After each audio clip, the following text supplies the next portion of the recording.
Bonsoir, à mon tour de vous retrouver pour continuer nos méditations à partir de la lettre apostolique du pape François sur Saint Joseph. Le pape François donne à Saint Joseph le titre de Père. Et si vous avez lu cette lettre, vous avez vu les différents paragraphes qui sont intitulés Joseph, Père bien-aimé, Père dans la tendresse, Père dans l'obéissance, Père dans l'accueil, Père au courage créatif, Père travailleur, Père dans l'ombre. Ce titre de Père qui est très beau, qui rejoint de certaine manière, comme on le disait au début, ce titre qui était donné à Abraham, notre Père dans la foi, le Père des croyants. Et donc Joseph est cette figure qui nous est donnée et qui nous accompagne de façon particulière cette année ici pendant le temps du carême. Je me suis arrêté cette fois-ci sur ce paragraphe qui l'intitule Joseph, Père travailleur. Voilà, toute cette dimension du travail qui fait partie de notre vie et Joseph est proposé comme le saint patron de tous ceux qui travaillent. Voilà. Vous savez qu'on fête la fête de Saint Joseph le 19 mars, donc on l'a fêté il n'y a pas longtemps. Et une deuxième fête a été instituée, voulue par le pape Pie XII à l'époque, qui a voulu qu'on reconnaisse Saint Joseph comme le patron des travailleurs, le saint patron des travailleurs. Et il a choisi comme cette deuxième date de fête de Saint Joseph, patron des travailleurs, le 1er mai. C'est pas anodin comme choix de date, le 1er mai, qui est la fête du travail, qui est plutôt habituellement une fête de syndicalistes. Eh bien, nous est proposé aussi comme une fête pour nous, une occasion de redécouvrir justement ce qu'est le travail pour un être humain, ce qu'est le travail pour un chrétien, et quel sens il a et quel sens nous pouvons lui donner. La tradition populaire montre Joseph comme un artisan charpentier. C'est pas seulement la tradition populaire, on le trouve dans l'évangile selon saint Matthieu au chapitre 13, où les gens de Nazareth, quand ils s'interrogent sur Jésus, ils disent, on le connaît, Marie et sa mère, n'est-il pas le fils du charpentier? On l'appelle le fils du charpentier. Et sans doute que Jésus a vu Joseph travailler, et sans doute que Jésus, enfant, et adolescent, jeune adulte, a participé au travail de Joseph, est avec lui dans son atelier, sur ses chantiers. Le pape François saisit cette occasion de nous rappeler le sens et la valeur du travail humain, la dignité du travail, la dignité de tout travailleur. Déjà, bien avant lui, le pape Léon XIII avait voulu sensibiliser les chrétiens sur cette dimension-là. C'était l'époque de l'industrialisation, avec tout ce que ça entraînait de situations quelquefois dramatiques, de pauvreté, de conditions de travail. Voilà, c'était les grandes révolutions industrielles et le pape Léon XIII avait voulu que les chrétiens s'interrogent sur ce que l'Évangile peut avoir à nous dire de cette dimension de la vie humaine et du respect du travail, du respect de tous ceux qui travaillent. Le travail, c'est donc une activité humaine qui nous prend une bonne partie de notre vie, une activité qui est utile. Elle nous sert bien sûr pour gagner de l'argent, et on en a besoin pour vivre notre vie, pour l'éducation des enfants, pour payer le loyer, les vacances, les loisirs, la santé, etc., etc.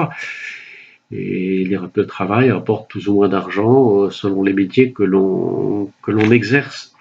Mais le travail n'a pas seulement cela pour but. Le pape François, à la suite de ses prédécesseurs, rappelle que le travail, c'est aussi une activité qui donne de la valeur à l'être humain. L'être humain devient participant de la vie du monde, participant de la vie de la société, participant, puis les croyants en tout cas, de l'œuvre de Dieu, de l'œuvre créatrice de Dieu. Et souvent d'ailleurs, on reconnaît une personne à partir de son métier. Souvent quand on rencontre quelqu'un, on se dit mais qu'est-ce que vous faites comme métier? Voilà. Alors, il y a beaucoup de gens qui ont la chance d'avoir pu choisir un métier qui les rend heureux, qui les épanouit, puis d'autres qui n'ont pas eu cette possibilité-là, ni les moyens, et pour qui le métier, c'est surtout un gagne-pain. Voilà, pour avoir de quoi manger, avoir de quoi nourrir et entretenir sa famille.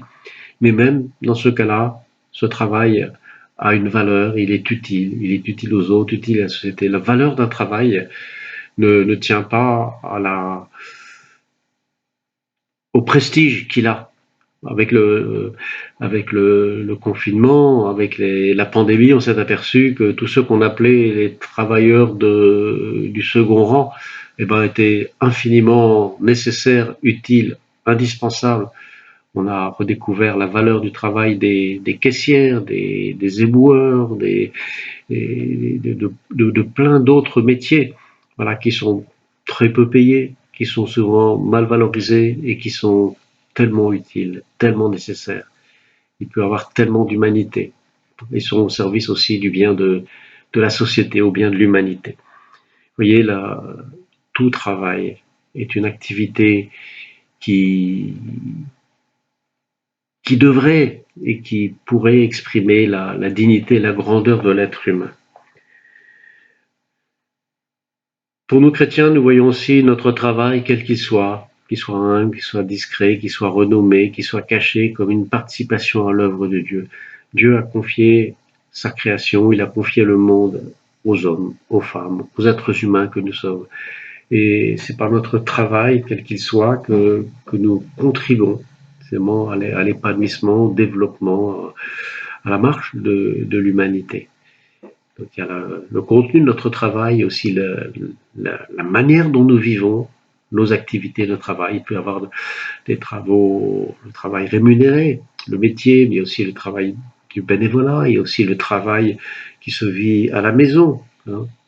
Je me rappelle une mère de famille, je me rappelle quand j'étais jeune prêtre, souvent il y avait une mère de famille qui disait mais si je dis que je suis mère de famille, on va pas me valoriser. Alors elle se présentait pas comme mère de famille ou comme femme au foyer, voilà, comme on disait à l'époque, elle se présentait comme ingénieure domestique. Voilà, je disais comme ça on reconnaîtra mieux. Mais à travers cet humour et cette expression, vous montrer que ce travail au quotidien est aussi une belle participation à l'œuvre de Dieu au service de l'humanité. Alors comment ne pas penser quand on relit tout cela, quand on entend tout cela, justement tous ceux qui souffrent parce qu'ils n'ont plus de travail, parce qu'ils ne sont plus reconnus, parce qu'ils ont des conditions de travail qui sont dévalorisantes, ils ont des rythmes et des conditions de travail qui font qu'ils sont complètement écrasés. Voilà. Nous avons vraiment le devoir d'avoir le souci de cela. Et nous-mêmes, nous avons des personnes sans doute qui travaillent pour nous. À la paroisse, il y a des personnes qui travaillent pour la paroisse. Il y en a un certain nombre d'entre vous qui ont des personnes qui travaillent pour eux, pour le ménage à la maison, pour ceci, pour cela. Et les uns et les autres qui ont une vie professionnelle ont des personnes qui travaillent avec eux et pour eux. Et peut-être que cette réflexion autour de Saint Joseph, patron des travailleurs, peut nous interpeller sur le comment nous collaborons, comment nous traitons ceux qui travaillent pour nous, ou ceux avec qui nous travaillons, ou ceux pour qui nous travaillons. Donc rendons grâce au Seigneur de nous associer ainsi à son œuvre. Demandons-lui de soutenir de façon plus particulière encore tous ceux qui n'ont pas de travail, tous ceux pour qui le chemin du travail est un chemin de difficulté, de souffrance. Peut-être que cette belle figure de Saint Joseph peut nous aider à nous rappeler que le message évangélique ne s'applique pas seulement à l'évangile du dimanche, il ne s'applique pas seulement à la messe du dimanche, il ne s'applique pas uniquement dans nos activités pieuses, mais que c'est dans tous les domaines, sans exception de notre vie, y compris notre vie laborieuse, y compris notre vie de travail, y compris toutes nos activités les plus humbles soient-elles. Demandons à Saint Joseph de prier pour nous et de nous aider sur ce chemin-là. Je prends l'une des prières à Saint Joseph que vous trouverez sous votre écran. Je prends là une prière qui a été composée par le cardinal Suenens, que j'ai eu la chance de connaître il y a quelques années. Une très belle prière. Saint Joseph, maître de la vie intérieure, apprends-nous à vivre au quotidien dans l'intimité de Jésus et de Marie, et dans l'abandon confiant à l'amour de Dieu le Père. Saint Joseph, protecteur de la famille de Nazareth, nous te confions l'avenir de nos familles, qu'elles soient des foyers d'accueil et d'amour.